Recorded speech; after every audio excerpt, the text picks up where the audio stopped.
घरच्या घरी सोप्या पद्धतीने इथे मी इन्स्टंट जिलेबी बनवलेली आहे। याच्यातली मी एक जिलेबी ही तुम्हाला तोडून दाखवणार आहे। बाहेरून भरपूर कुरकुरीत, आतून पूर्णपणे पाक रसरशीत मुरलेला। जिलेबी प्रेस केल्यानंतर पाक ही बाहेर येतो।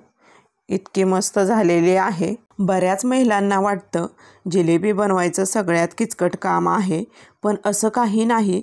अगदी पहिल्याच प्रयत्नात मिठाईच्या दुकानात मिळते तशी जिलेबी घरच्या घरी सोप्या पद्धतीने तीही 10-15 मिनिटात बनवू शकता।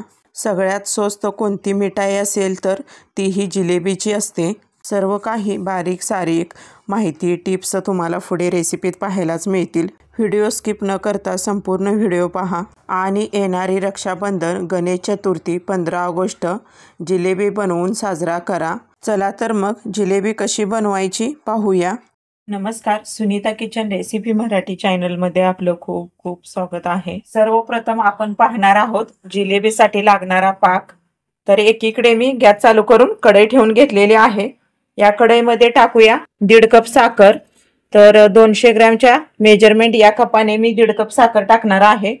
तर तुम्ही साखरेचं प्रमाण घेताना कोणत्याही वाटीने हे घेऊ शकता। तर इथे मी कपाने घेतलेला आहे प्रमाण। ही साखर टाकल्यानंतर प्लेन करून घ्यायचे, म्हणजे आपल्याला पाण्याचं प्रमाण समजून येतं। याच्यामध्ये टाकूया 1 कप पाणी।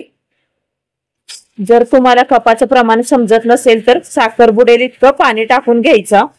तर बघू शकता साखर बुडेल इतकं पाणी टाकलंय। आता ही साखर आपण हलवून घेऊया।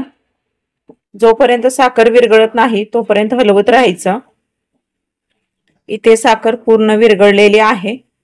जर तुम्हाला जिलेबीसाठी लागणारा पाक बनवायचा असेल तर तुम्ही शक्यतो कढईमध्येच बनवून घ्या, म्हणजे जिलेबी बुडवून बाहेर काढण्यास सोपी पडते। म्हणजे पाकात जिलेबी टाकून बाहेर काढण्यास सोपं पडतं, त्याच्यामुळे शक्यतो पाक कढईमध्येच बनवून घ्या। तर इथे आपली साखर विरघळलेली आहे। याच्यामध्ये पिळूया अर्धा लिंबाचा रस। लिंबाचा रस याच्यासाठी पिळायचा आहे आपल्याला। हा साखरेचा पाक एका ठिकाणी साठतो किंवा त्याच्यामध्ये साखरेचे पुन्हा खडे होतात किंवा एका ठिकाणी पाक जमा होतो, त्याच्यामुळे तसं होऊ नये म्हणून अर्धा लिंबाचा रस पिळून घ्यायचा। मिक्स करायचं। लिंबूचा रस मिक्स झाल्यानंतर आता याच्यामध्ये टाकूया ऑरेंज फूड कलर। तर या ठिकाणी तुम्ही येलो कलरचाही वापर करू शकता। पाव चमचा वेलची पूड। वेलची पूड ऐवजी तुम्ही अखंड सोलून वेलदोडे ही टाकू शकता। मिक्स करायचं। 10 ते 12 केसर काड्या टाकूया। केसर काड्या पूर्णपणे ऑप्शनल आहे, असतील तर टाका, नाही टाकलं तरी स्किप करू शकता। मिक्स करायचं। याचा आता आपण चिकट असा पाक बनवून घेऊया। इथे आपला पाक तयार झालेला आहे। आता आपण चेक करूया। तर थोडासा पाक चमच्यामध्ये घ्यायचा, बोटाने चेक करायचा। जोपर्यंत पाक हा चिपचिपत नाही तोपर्यंत हा पाक आपला तयार झालेला नाही असं समजावं। तर या दोन्ही बोटाच्या मध्ये बघू शकता इथे पाक आपला चिपचिपतोय, म्हणजे आपला हा पाक तयार झालेला आहे। गॅस बंद करून घ्यायचा। या पाकावरती झाकण झाकून ठेवायचं। आता आपण जिलेबीसाठी लागणारी तयारी करूया। तोपर्यंत हा आपला पाक थंड होऊन कोमट राहतोय, इथपर्यंत थंड करून घ्यायचा। जिलेबी बनवण्यासाठी लागणाऱ्या बॅटरची तयारी करून घेऊया। एक रिकामा बाउल घ्यायचा। या बाउलमध्ये टाकूया 1.5 कप मैदा। तर 200 ग्रॅमच्या मेजरमेंट कपाने 1.5 कप मैदा। टोटल 1.5 कप मैदा घ्यायचा।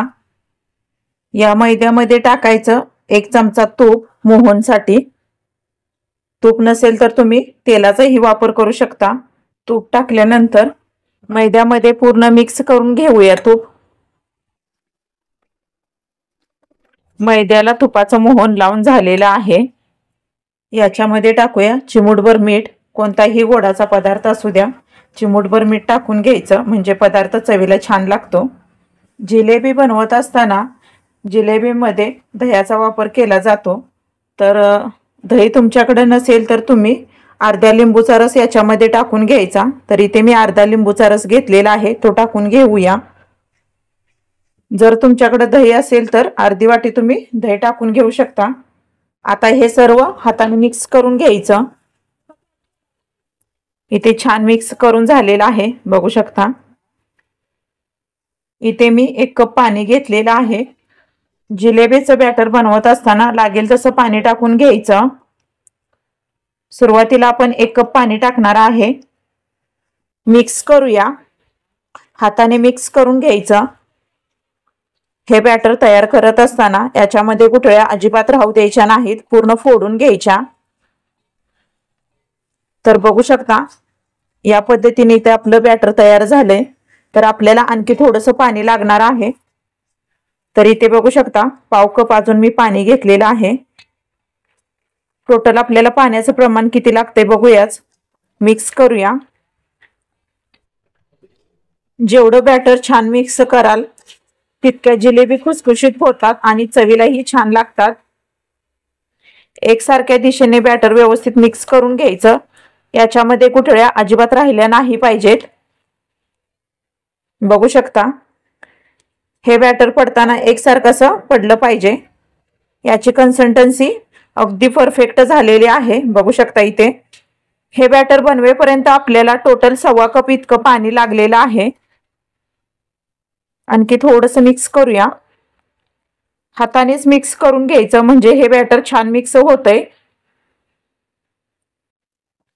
इथे मी 1 इनोचं पॉकेट घेतलेलं आहे। तर फ्रूट साल्ट आहे, हे लेमन फ्लेवरचं आहे। तर हे पूर्ण पॉकेट याच्यामध्ये टाकून घ्यायचं आहे या बॅटरमध्ये। तर फोडून घेऊया। या ठिकाणी तुम्ही दुसऱ्या फ्लेवरचा पण इनो टाकू शकता, ब्ल्यू कलरचा असतो तो। मिक्स करायचा, एकसारख्या दिशेने फेटत राहायचं याला। बॅटर व्यवस्थित फेटून झालेलं आहे, बघू शकता। अगदी फ्लफी असं तयार झालेलं आहे। तर या कन्सिस्टन्सी मध्ये बॅटर पडलं पाहिजे। तर इथे आपलं व्यवस्थित बॅटर मिक्स करून तयार झालेलं आहे। आता आपण जिलेबी बनवायला घेऊया। फेटलेलं हे बॅटर साईडला ठेवूया। जिलेबी बनवण्यासाठी लागणार आहे 1 पाइपिंग बॅग। जर तुमच्याकडे पाइपिंग बॅग नसेल तर तुम्ही किराणा मालाची एखादी कोण असलेली पिशवी वापरू शकता किंवा दुधाची पिशवी। तर इथे मी 1 पाइपिंग बॅग घेतलेली आहे। आता ही पाइपिंग बॅग खोलून घेऊया। 1 रिकामा ग्लास घ्यायचा, त्याच्यामध्ये ही पाइपिंग बॅग टाकून घ्यायची। पाइपिंग बॅगला असा खोल भाग करून घ्यायचा ग्लास मध्ये टाकल्यानंतर। तयार केलेलं बॅटर पाइपिंग बॅग मध्ये टाकून घेऊया। जेवढं बसेल तेवढं या पाइपिंग बॅग मध्ये टाकून घ्यायचं। जिलेबीचं बॅटर पाइपिंग बॅग मध्ये टाकताना एक स्पॅच्युला घ्यायचा, म्हणजे भांडं पूर्ण क्लीन होऊन बॅटर आपलं अजिबात वेस्ट जात नाही। इथे आपलं सर्व बॅटर टाकून झालेलं आहे, बघू शकता। इथे स्पॅच्युलाने पूर्ण बॅटर क्लीन झालेलं आहे, अजिबात आपलं वेस्ट गेलेलं नाही। बॅटर ग्लास मध्ये पूर्ण भरून घेतलेलं आहे। बॅटर भरल्यानंतर हळूच पाइपिंग बॅग ग्लास मधनं बाहेर काढून घेऊया। खालच्या दिशेने हे बॅटर पूर्ण सरकून घ्यायचं।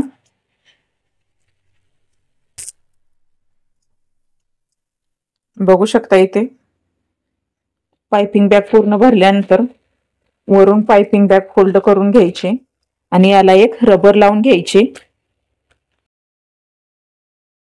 बघू शकता इथे पाइपिंग बॅग भरलेली आहे जिलेबीच्या बॅटरने। पाइपिंग बॅग मध्ये बॅटर भरून झाल्यानंतर हा समोरचा टोक दिसतोय ना, याला छोटासा कट मारून घ्यायचा जिलेबी पाडण्यासाठी। अगदी छोटा मारायचा, जास्त मोठा मारल्यानंतर जिलेबी जास्त मोठी होते। जेवढा छोटा कट माराल तेवढी जिलेबी छोटी आणि छान तेलामध्ये फुलली जाते आणि व्यवस्थित तळलीही जाते। तर बघू शकता इथे छोटासा अगदी कट मारून घेतलेला आहे। आता आपण जिलेबी पाडून घेऊया। जिलेबी तळण्यासाठी एकीकडे मी गॅस चालू करून पॅन मध्ये तेल गरम करून घेतलेलं आहे।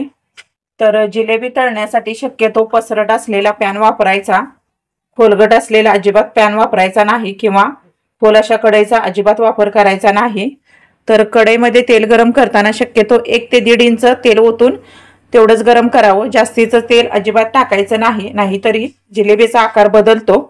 तर इथे आपलं तेल गरम झालेलं आहे। आता आपण तेलामध्ये जिलेबी सोडून घेऊया। तेलामध्ये जिलेबी सोडत असताना बाहेरून आत गोल फिरवावा, म्हणजे जिलेबीचा आकार गोल असा येतो, किंवा आतून बाहेर गोल करावा, म्हणजे ही जिलेबीचा आकार छान येतो। जिलेबी तेलामध्ये सोडून घेऊया। साधारणतः 5 ते 6 आकडे तेलामध्ये बसतात। तेलामध्ये जिलेबीचे आकडे सोडून झाल्यानंतर जिलेबी कुरकुरीत होईपर्यंत तळावी। एका बाजूनी तळल्यानंतर आकडे दुसऱ्या बाजूनी उलटून घ्यायचे। दोन्ही बाजूनी छान कुरकुरीत तळून घेऊया। तळलेला आकडा जिलेबीचा तुम्हाला दाखवते, हलकासा क्रीम कलरमध्ये तळून घ्यायचा। जिलेबी तळण्यासाठी साधारणतः 1 ते 1.5 मिनिट लागतो, लगेच जिलेबी तळली जाते। चला, इथे आपली जिलेबी तळून झालेली आहे। तळलेले जिलेबीचे आकडे एक एक डिशमध्ये काढून घेऊया। तेल नितळून काढून घ्यायचे। जिलेबीचे आकडे तळून काढल्यानंतर गरम असतानाच साखरेच्या पाकामध्ये लगेच बुडवून घ्यावेत। आकडे पाकात टाकल्यानंतर साधारणतः 1 ते 1.5 मिनिटं हे आकडे पाकामध्ये मुरवून घ्यायचे। तर 1 ते 2 वेळेला हे आकडे पाकामध्ये उलटून घ्यायचे, म्हणजे आतून बाहेरून पाक छान मुरला जातो। अशाच पद्धतीने राहिलेले बॅटरची जिलेबी पाडून तळून घेऊन पाकामध्ये मुरवून घ्यायची। सर्व जिलेबी तळून झालेली आहे, पाकामध्ये मी मुरवून घेतलेली आहे। एक एक करून जिलेबीचे आकडे पाकाच्या बाहेर पाक नितळून काढून घेऊया। येथे बघू शकता, पाकात मुरलेली जिलेबी डिशमध्ये काढून घेतलेली आहे। तर अगदी रसरशीत मस्त झालेली आहे। इथे आपली इन्स्टंट जिलेबी तयार झालेली आहे, बाहेरून कुरकुरीत, आतून अशी रसरशीत। तर ही जिलेबी तुम्ही गणेश चतुर्थी, 26 जानेवारी, 15 ऑगस्ट, दिवाळी किंवा अगदी रक्षाबंधनलाही ही रेसिपी तुम्ही घरच्या घरी साध्या सोप्या पद्धतीने बनवू शकता, इतकी सोपी आहे। तुम्हाला माहीत आहे का, 26 जानेवारी व 15 ऑगस्ट दिवशी जिलेबीच का खाल्ली जाते? जर तुम्हाला माहीत असेल तर मला कमेंटद्वारे नक्की कळवा। जिलेबी ही माझी रेसिपी आवडल्यास सुनीता किचन रेसिपी मराठी चॅनलला सबस्क्राईब करा, लाईक करा, शेअर करा, त्याचबरोबर हाईप करायला विसरू नका। धन्यवाद।